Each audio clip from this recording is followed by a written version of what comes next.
నమస్తే, welcome to #you. నేను మీ రాజేష్. తెలంగాణ రాష్ట్రంలో హాట్ టాపిక్గా మారినటువంటి హైడ్రా అక్రమ కట్టడాలపై తన పంజా విసురుతోంది. పెద్ద ఎత్తున అక్రమ కట్టడాలపైన నేలమట్టం చేస్తూ హైడ్రా బుల్డోజర్లు దూసుకెళ్తున్నాయి. ఇట్లాంటి సందర్భాల్లో మొదటి నుంచి ప్రత్యేక దృష్టి పెట్టి అక్రమ కట్టడాలు, అట్లాగే ప్రభుత్వం హైడ్రాకు ప్రత్యేక అధికారాలను కూడా కేటాయించింది. ఇట్లాంటి సందర్భాల్లో హైడ్రా దూకుడు పూర్తి స్థాయిలో ఇవాళ రాకెట్ స్పీడ్లో దూసుకెళ్తున్నటువంటి పరిస్థితి. అలాగే హైడ్రాకు చట్టబద్ధత కల్పించాలని కూడా తాజాగా క్యాబినెట్ కూడా నిర్ణయించింది. దీంతో ఇవాళ హైడ్రాకు ప్రభుత్వం నుంచి ఫుల్ పవర్స్ లభించినట్లయింది. ఈ క్రమంలో చెరువుల్లో నిర్మాణాలపై ప్రత్యేక దృష్టి సారించినటువంటి హైడ్రా కమిషనర్ రంగనాథ్ కీలక నిర్ణయం తీసుకున్నారు. ఎఫ్టీఎల్ బఫర్ జోన్లో నిర్మాణాలను ఇచ్చినటువంటి పర్మిషన్లు రద్దు చేయాలంటూ కూడా హైడ్రా కమిషనర్ హెచ్ఎండిఏకి లేఖ రాశారు.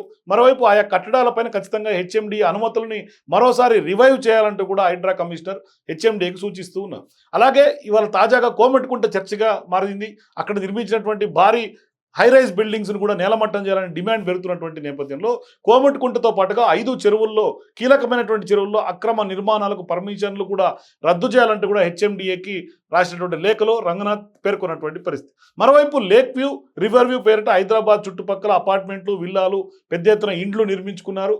అన్ని పరిశీలించిన తర్వాతే హెచ్ఎండిఏ, జిహెచ్ఎంసీ అధికారులు వీటికి అనుమతులు జారీ చేశారు. మరి నీటిపారుదల శాఖ అధికారులు కూడా ఎన్ఓసీలు ఇచ్చారు. మరి వీటి నిర్మాణానికి సంబంధించినటువంటి ఆ సంస్థలు బ్యాంకుల నుంచి రుణాలు తీసుకున్నాయి. వినియోగదారులు కూడా బ్యాంకుల నుంచి లోన్లు తీసుకొని ప్లాట్లు బుక్ చేసుకున్నారు. ఇప్పుడు ఎఫ్టీఎల్ బఫర్ జోన్ పరిధిలో ఉన్నాయంటూ కూడా హైడ్రా ఈ నిర్మాణాలను కూల్చివేస్తున్నది. ఈ నేపథ్యంలో అక్కడ ప్రాపర్టీయే లేనప్పుడు సంస్థలు కానీ వ్యక్తుల నుంచి రుణాలు రికవరీ, ఎల్ఐసి హౌసింగ్ వంటి అట్లాగే ఫైనాన్షియల్ సంస్థలకు కూడా కొంత జాతీయ బ్యాంకులకు కూడా సాధ్యమా అనే అనుమానాలు కూడా ఎక్కువ శాతం వ్యక్తమవుతుంది. మరి హైడ్రా కూల్చివేస్తున్నటువంటి నేపథ్యంలో ఎఫ్టీఎల్ బఫర్ జోన్ల పరిధిలో ఉన్నటువంటి ఫ్లాట్లు, విల్లాలు కొనుగోలు చేసినటువంటి వారి ఆందోళన ఖచ్చితంగా వారిలో కనిపిస్తుంది. సొంతంగా రూపాయి కూడగట్టుకొని డబ్బుతో నిర్మించినటువంటి ఇల్లు, మరోవైపు బ్యాంకు నుంచి తీసుకున్నటువంటి రుణము పోయిందని చాలామంది వాపోతున్నారు. రుణాలు కట్టకుంటే కొంత సిబిల్ స్కోర్ సైతం పడిపోతుందేమో అన్న ఆందోళన వారిలో కనిపిస్తుంది. బాధితుల్లో అన్ని అనుమతులు ఉన్నాయనే కోట్లు పెట్టి ఫ్లాట్లు బుక్ చేసుకున్నామని ఇప్పుడు తమ పరిస్థితి ఏంటని కొంత ఆవేదన ఆయా బాధితుల్లో కనిపిస్తుంది. ఇప్పటికే హైడ్రా అనేక ప్రాంతాల్లో అపార్ట్మెంట్లు, విల్లాలను కూల్చేసి నేలమట్టం చేసింది. వారందరూ నిలువ నీడ లేకుండా కట్టుబట్టలతో రోడ్డు మీదకి వచ్చినటువంటి పరిస్థితి. వాటికి అడ్వాన్సులు ఇచ్చి రిజిస్ట్రేషన్లు చేయించుకున్నటువంటి వారు తమ డబ్బులు పోతాయా వస్తాయా అంటూ కూడా పెద్ద ఎత్తున ఇవాళ ఆరాధిస్తూ ఆందోళన చెందుతున్నారు. మరి హెచ్ఎండిఏ, జిహెచ్ఎంసీ అధికారులను వదిలేస్తున్నారు. మరోవైపు బాధితులు వాళ్ళందరినీ సంప్రదిస్తున్నారు. ఇంకొందరేమో కొంత సైట్కి వెళ్ళి మరి అక్కడ రియల్ ఎస్టేట్ వ్యాపారులు, డెవలపర్స్ని కొంత ఆఫీసులకు వెళ్ళి ఆ డబ్బులు ఇవ్వాలంటూ కూడా కొంత ప్రయత్నాలు చేస్తున్నారు. మరి ఇప్పుడు హోమ్ లోన్స్ విషయంలో వాస్తవానికి కూడా బ్యాంకులకు ప్రొసీజర్ ప్రకారం ఫాలో అవుతూ దాని ప్రకారమే అన్నింటికి వెరిఫై చేసి డాక్యుమెంట్స్ వెరిఫై చేసిన తర్వాత లోన్ అప్రూవల్ చేస్తారు. ప్రతి క్లయింట్ ఫైల్ని నిశ్చితంగా పరిశీలిస్తారు. లీగల్ ఒపీనియన్ కూడా తీసుకుంటారు. ఆర్బీఐ నిబంధనల మేరకు హెచ్ఎండిఏ, జిహెచ్ఎంసీ అనుమతులు ఉంటేనే లోన్లు ఇస్తారని కూడా బ్యాంక్ అధికారులు చెప్తున్నారు. మరోవైపు కస్టమర్ల కంటే ముందు డెవలపర్లు లోన్ తీసుకుంటారు ఆ వెంచర్ మీద. దీంతో ఆ ప్రాజెక్ట్ అనుమతులు దక్కినట్లుగానే రికార్డులకు ఎక్కి ఉంటాయి. కాబట్టి ఖచ్చితంగా అక్రమ నిర్మాణాలు అయితే 100 కోట్ల రుణం ఎలా సాధ్యమవుతుందంటూ కూడా ఇవాళ బ్యాంకర్లు ప్రశ్నిస్తున్నారు. ప్రాపర్టీని మార్టిగేజ్ చేసుకున్న తర్వాతే లోన్ శాంక్షన్ అవుతుందని, లోన్ ఇచ్చేటప్పుడు డూస్ అండ్ డోంట్స్ కొంత చార్ట్ ప్రకారం ఫాలో అయ్యే దాని ప్రకారమే ముందుకు వెళ్తాం బ్యాంకర్స్ చెప్తున్నటువంటి మాట.